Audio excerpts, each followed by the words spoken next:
গাজীপুরের কাপাসিয়ায় ঘটে গেল হৃদয় বিদারক ঘটনা। স্ত্রী সন্তান সহ একই পরিবারের পাঁচজনকে গলাতে হত্যার অভিযোগে এলাকা জুড়ে ছড়িয়েছে আতঙ্ক। কি ছিল এই নির্মম হত্যাকাণ্ডের রহস্য? বিস্তারিত জানতে পুরো ভিডিওটি দেখুন। পাঁচটি মরদেহ এখানে রয়েছে।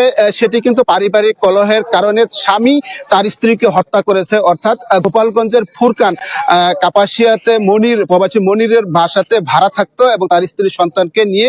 তো আমরা যতটুকু জানতে পেরেছি তাদের পারিবারিক কলহ ছিল। সে কলহের জেলে মূলত এই যে বাড়িটি আপনি দেখছেন, এই বাড়িতে তারা ভাড়া থাকতো। রাতের কোনো এক সময়ে স্বামী তার স্ত্রী সন্তানকে ঘুমের ঔষধ খাইয়ে অচেতন করে তারপরে তাদেরকে গলা কেটে হত্যা করে। সেই বিষয়টি তিনি নিজেই আবার ফোন দিয়ে স্বামী ফুরকান প্রশাসনকে নিশ্চিত করেছেন তিনি তার স্ত্রী সন্তানকে হত্যা করেছে।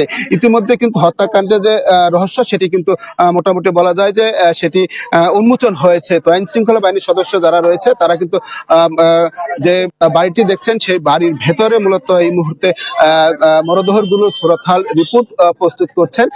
বাহিরে উৎসুক জনতা, এলাকাবাসী কিন্তু ভিড় করছেন। আপনি দেখছেন যে বিপুল সংখ্যক মানুষ কিন্তু এসে এই বাড়ির সামনে এই মুহূর্তে ভিড় করছেন এবং তার নিকট আত্মীয় যারা রয়েছে তারা ইতিমধ্যে এখানে এসেছেন।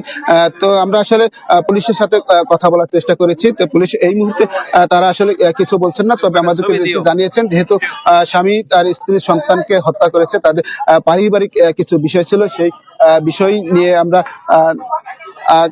জানতে চাই। আপনার এখানকারই তো বাসা, তাই না?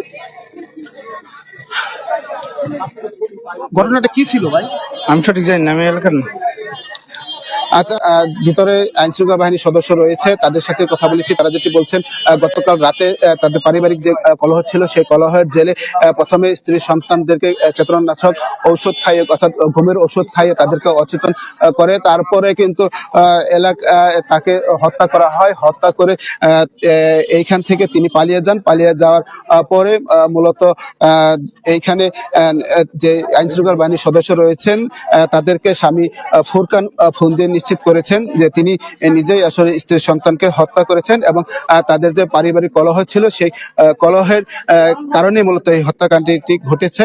তো এখনো কিন্তু ঘরের ভেতরেই যে পাঁচটি মরদেহ, সেই পাঁচটি মরদেহ ঘরের ভেতরে রয়েছে এবং আইন শৃঙ্খলা বাহিনীর সদস্যরা ভেতরে শ্রোতাল রিপোর্ট প্রস্তুত করছে। হয়তো তারপরে আমরা মিডিয়ার সাথে কথা বলে আরো বিস্তারিত জানতে পারবো।